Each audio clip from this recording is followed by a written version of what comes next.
Gacha games. You hate to love them. Gacha games are like these black holes that you know are dangerous, but they're just fascinating enough not to notice. Ignoring them probably is the better idea, but just getting a taste of it will make it hard for you to escape. Throughout the years, we've seen a lot of gacha games that were released mostly through mobile play stores, while some even began only as a browser-based game and you can only register through a lottery system like registration. These games mostly just consist of 2D drawings of anime girls with very minimal animations and very simplistic gameplay, and mainly attracted weebs that were into anime and gambling.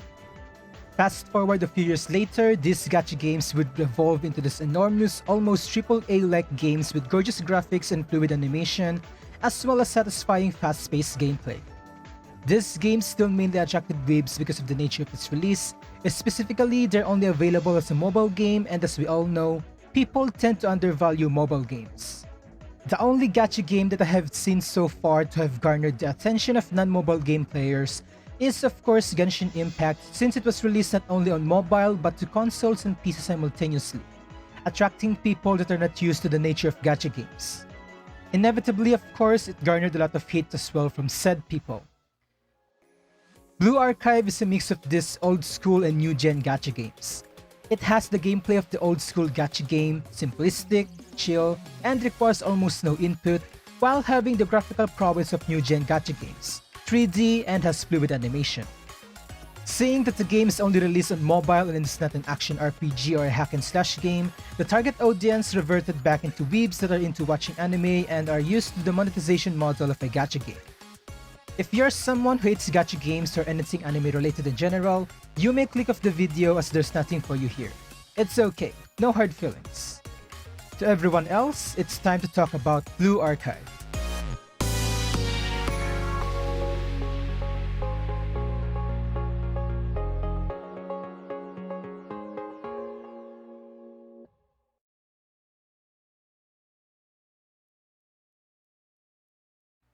Blue Archive is one of the newest gacha games in the market that seems to be anticipated by a lot of people ever since its release in Japan way back in February of this year. The game was published by Yoastar Japan, the same Yoastar that published Azure and Arknights, perhaps two of the most well-known gacha games today. Seeing that it was handled by a publisher with a decent amount of good reputation from players, a lot of people were hopeful for Blue Archive's inevitable global release. People's expectations were subverted, however, as the global version of Blue Archive was published not by Yoastar, but Nexon, the parent company of the game's developer NAT Games.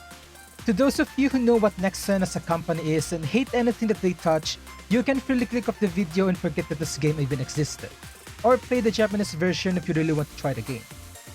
And to those of you who don't know, Nexon is pretty infamous for killing a lot of free-to-play games with their greedy marketing schemes way back when MMOs were still popular, and continues to do so to this day, or so they say. However, we're not here to talk about how bad Nexon is or what the fate of the game will be in their hands. That alone may be an entire video of its own. No, today we're here to talk about Blue Archive and Blue Archive only. Blue Archive feels like it's a mix of a lot of gacha games in the market. Just by looking at the trailer and reading the general gist of the game, you will immediately notice that the game is directly inspired by Girls Frontline, seeing that all the characters here carry their own signature gun type and the story revolves around shooting stuff while attending school. I swear, this game should have banned in the US. General gameplay on the other hand is noticeably inspired by Princess Connect Redive with a bit of a twist. Gear progression, skill upgrades, and the gacha system are only some of the few examples that are very similar to Preconnect. If you have played Preconnect before, you will more than likely be familiar with most of the things in this game already. And to those of you who haven't played that game, let's just say that the gear progression and skill upgrades require a lot of grinding. Like a lot. Meanwhile, combat is pretty much automatic, and the only thing that you can do to influence the outcome is the timing of activating your character's skills. This sounds pretty boring, I know, but it's actually a great way of passing time and just chilling in your day off. You don't need to focus on the game as your characters will move on their own for the most part. And the good thing about this is you can pretty much play the game while you do other stuff like watching some videos on YouTube or something, which I personally do. As for the gacha rate, it's pretty much the same as other gacha games out there. It doesn't have pity count like Genshin Impact or Honkai Impact 3, so getting the character you want is solely up to your luck. And that's pretty much it for the brief summary of the game. If you like what you've heard so far, the game is available for both Android and iOS devices and can be downloaded from their respective app stores. The game is a bit demanding when it comes to hardware specifications, however, so if you have a potato phone, expect some performance issues. If you want to know more about the game, then stay for a little longer as we dive deeper.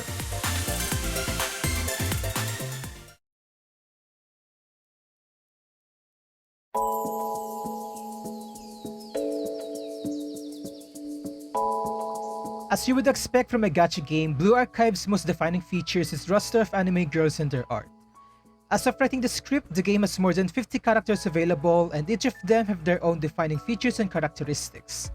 Of course, having a common trope that you can find in an anime is inevitable for a game like this, but I don't think there's any harm to that. The guns shown in the game also closely resemble those in real life. The game doesn't show any brands, but you can easily tell that almost all the guns in the game have real-life counterparts. They don't resemble the guns as closely as Girls Frontline does, but they're close enough to discern some of them. They have also undergone some paint job to match the theme of the character that's holding them.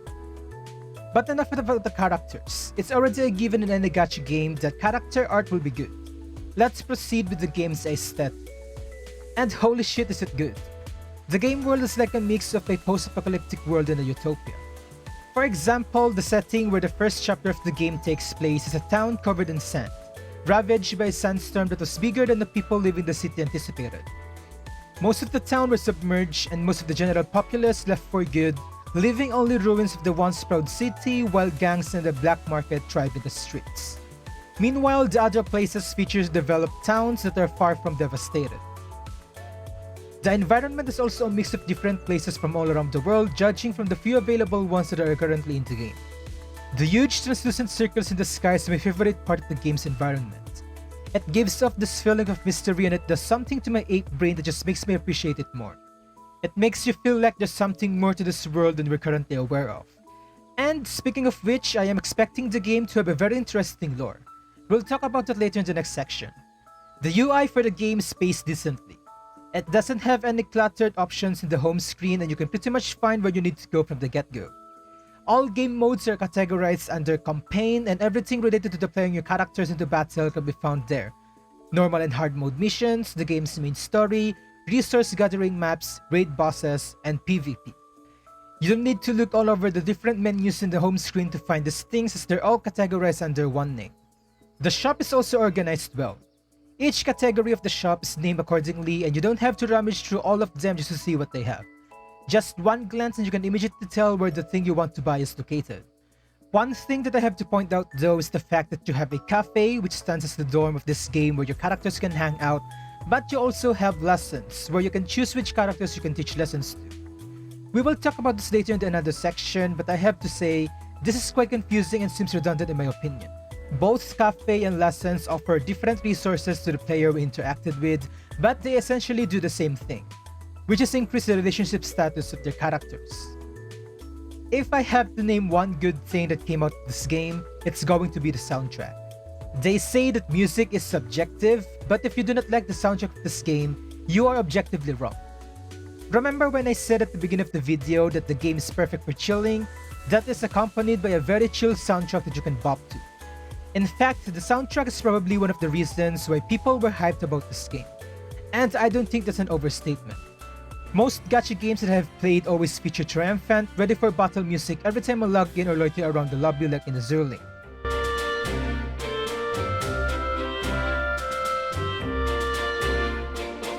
Blue Archive offers the exact opposite. Every time I log into the game, I feel like I'm going straight into a slice of life anime. The soundtrack of the game consists mostly of future-based music, which really gives off this feeling of warmth every time you hear them. Here's the home screen BGM as an example.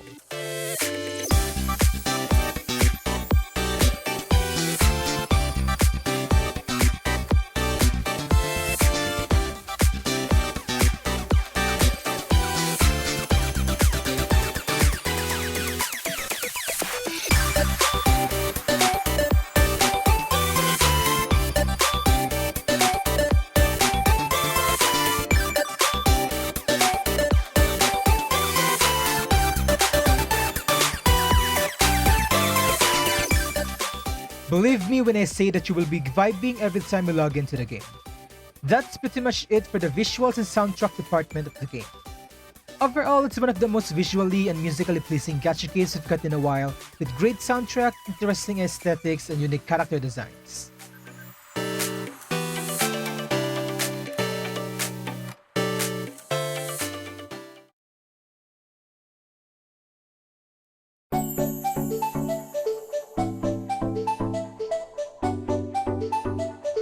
The story takes place in a fictional city of Kivotos, a massive academic city that is home to different schools. When the game begins, the player wakes up in the city after seeing a strange dream. They are greeted by the Vice President of the General Student Council, Rin Nanakami, and are tasked to find the President of the GSC who allegedly foresaw your arrival while trying to restore normalcy back to Kivotos. Armed only with a high-tech tablet called the Shitim Chest and its helpful AI Arona, the player sets forth into recruiting students from all around Kivotos in hopes of finding help to find clues as to what happened to the missing president of the GSC, all the while trying to solve the problems that have arisen in Kivotos. With that opening cutscene, we are already given a clear-cut objective: find the GSC president. However, like with most gacha games in its infancy, the player will need to go through long winding paths and journeys before they even get a hint of what has happened with the main plot. With that said, it is already much better than Azure Lane, where you have no idea what the main campaign even is, even though the game is already out for years, and what event missions are connected to the main campaign or not. It also doesn't have any definitive objectives other than reenacting World War II with anime girls, whereas in Blue Archive, the player is given one right from the start. The game, like I said, is still in its infancy, however, so the plot really hasn't moved anywhere yet. The main plot itself is really interesting for me already, even though it might just be an elaborate ruse just so that the game can have something it can call as a plot, but whatever it may be, I am more interested in the game's lore. A lot of people always say that gameplay shouldn't be reflective of the lore, but I really beg to disagree on that. I am always a believer that a video game that can draw parallels between gameplay and its lore is a well-written, well-made game, and I am hoping to see that kind of quality in this game. I know a lot of people will laugh at that thought considering that this is a mobile gacha game, but I ought to believe that gacha games such as this can write a very interesting lore. Anyways, enough about that and more on about the lore itself. I really think it looks very interesting. First of all, I am quite curious as to what the game world is in the first place. What kind of world would you see schoolgirls bringing guns to school, using it to defend themselves, and act like nothing happened afterwards? As far as I can tell, using firearms is part of these girls' everyday lives, which begs the question: do people die in this world? And why are the characters all angels? All of them have halos and even have different designs, which makes it even more interesting to me. The city itself seems to be self-governed by the various student-driven academies, and all the faculty staff of the academic city lets these academies do pretty much whatever they want. How did this come to be? Who are the faculty staff of this academic city? So far, the only faculty member we've seen in the game so far is the player character, which the characters call as their teacher. The club that the player belongs to, called Shale, the Independent Federal Investigation Club, is also a mystery as it is made by the aforementioned missing president of the GSC and holds higher authority than any of the other schools in Kivotos. The GSC itself is a mystery. The raid bosses also introduce a lot of questions regarding the game's lore, but since they are pretty new to the global version, I will be excluding them from this video. There's so much more lore in this game that it warrants its own video, but the ones I mentioned are only some of the examples that I think proves that this game's plot has more to offer than meets the eye. If you're like me and you're a sucker to video game lore, I think this game can give you more than enough to ponder about. One last thing that I want to talk about when it comes to the story is that it offers little side stories pertaining to the character themselves and the clubs to which they belong to. They're pretty harmless and pretty fun actually. You unlock them by increasing their relationship status or by doing some campaign stages. And the good thing about them is they don't cost stamina to view and they reward you with premium currency. Pretty neat. Anyways, that's pretty much it for the story of the game. If you feel like all I've talked about is the lore, then you will be correct. Because like I said, the game is not even a year old even in the Japanese server, and the plot hasn't been moved an inch. But the lore itself should be more than interesting if you're looking for something story-wise. Overall, pretty interesting lore and a story that has so much potential.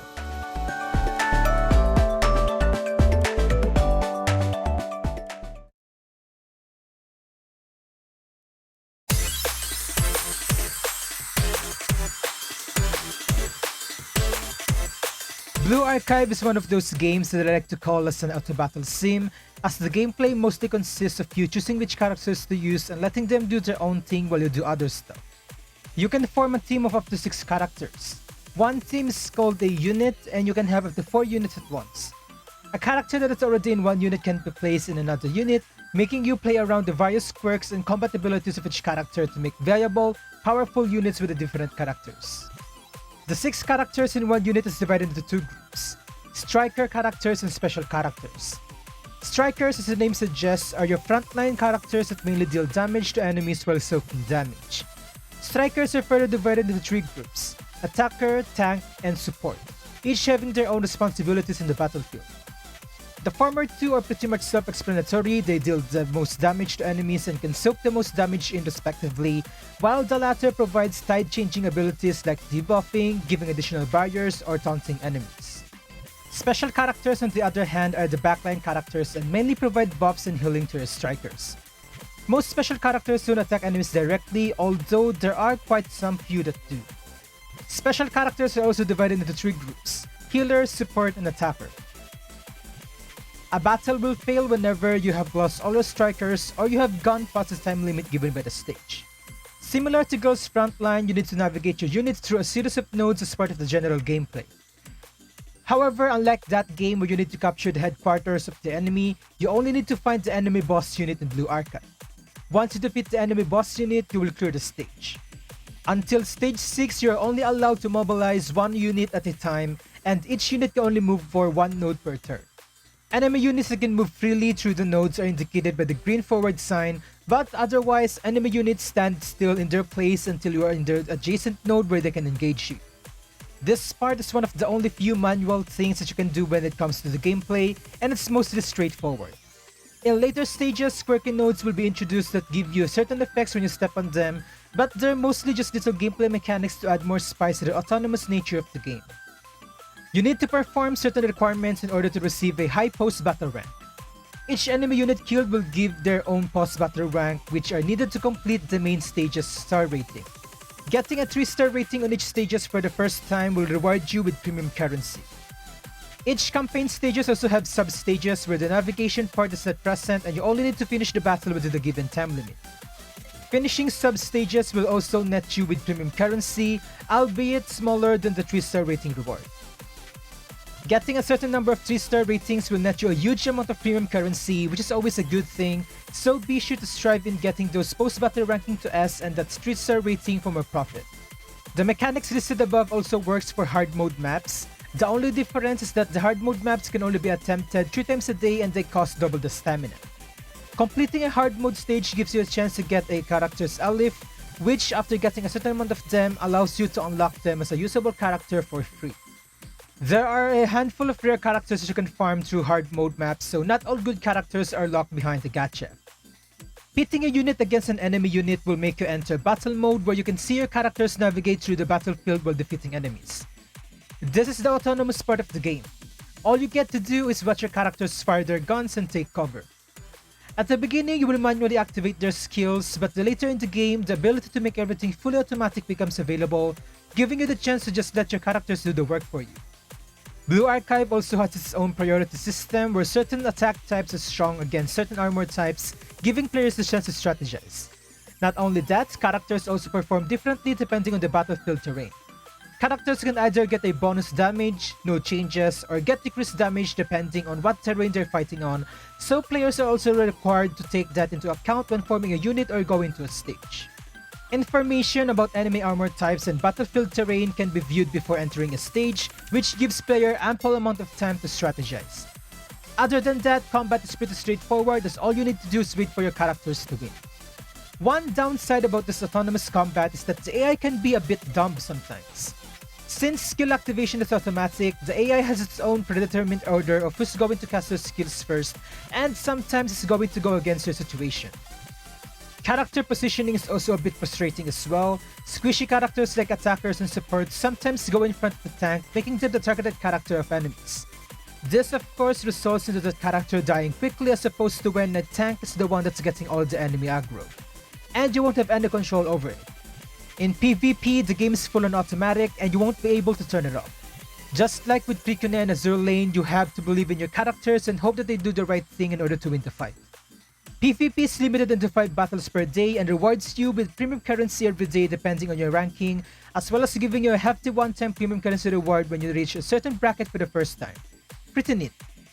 Blue Archive offers 2 leisure modes, as I like to call it, and they are the Cafe and Lesson. Cafe, as mentioned earlier, is the equivalent of other gacha games' dorm where characters can hang out. However, the cafe can also generate stamina and money for you. Similar to other gacha games, you can decorate your cafe to increase its comfort level, which in turn increases the amount of stamina and money it can generate for you. Tapping on the characters that are visiting your cafe can also increase your relationship status with them, which can help you unlock their CG events and reward you with premium currency. Lesson works quite similarly with Cafe, but instead of stamina and money, you are rewarded with skill training videos which you can use to upgrade your character's skills. You are still rewarded with relationship status when you do lessons with your characters, however, but the skill training videos you get are random. The other game modes available are bounties and commissions, which are basically game modes to get various materials that you can use to enhance your characters. Total Assault or Boss Raid is yet another game mode available, which is pretty new to the global version of the game. I won't be expanding on this further as I haven't played it enough times, but judging from the name, it should be pretty similar to boss raids in other video games. And lastly, PvP, which I have covered earlier in this section. Overall, the gameplay of Blue Archive is as simple as it gets. The only thing that requires some thinking and tactics are the attack types and armor types and the terrain at which your character excels at.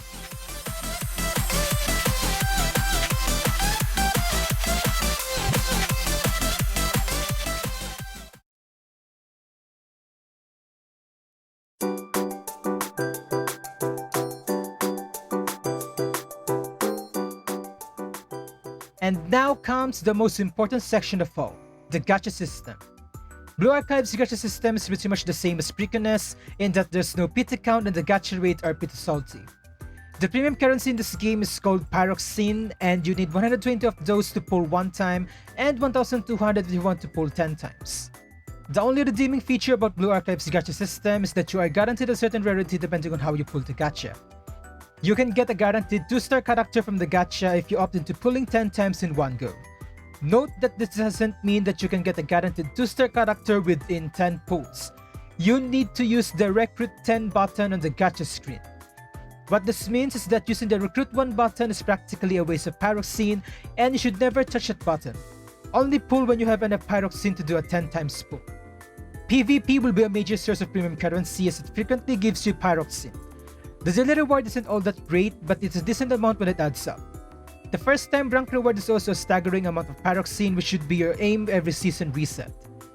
Pyroxene from the daily and weekly tasks aren't enough in my opinion. You get 20 Pyroxene daily from the daily task and 120 Pyroxene weekly from the weekly task, which adds up to over 1000 Pyroxene in a month. To be fair, there are other sources of Pyroxene like the aforementioned PvP rewards, but I think it could be better, especially since the game doesn't offer any pity system for its gacha.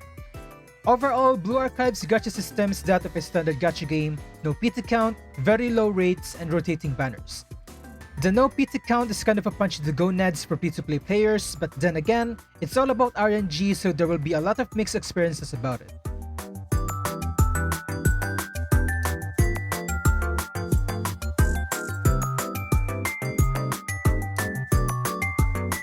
Blue Archive is a pretty fun, relaxing gacha game that you can pretty much pick up and play through it at your own pace. Its autonomous nature makes it so that you don't have to focus on the game and allows you to do other things while your characters battle it out in the battlefield. I personally am not a fan of the gacha system. I think having pity counters is a modern way of doing gacha games, but it's tolerable. If you happen to watch this video and you're not a fan of gacha or mobile games, you may want to step away from it as it has all the elements of both, energy restricted gameplay time and microtransactions. Even though the game is pretty much automatic, the AI can be a bit dumb and your intervention may be required in some parts. All in all, I highly recommend the game to people that are looking for a new gacha game to satiate their dopamine cravings.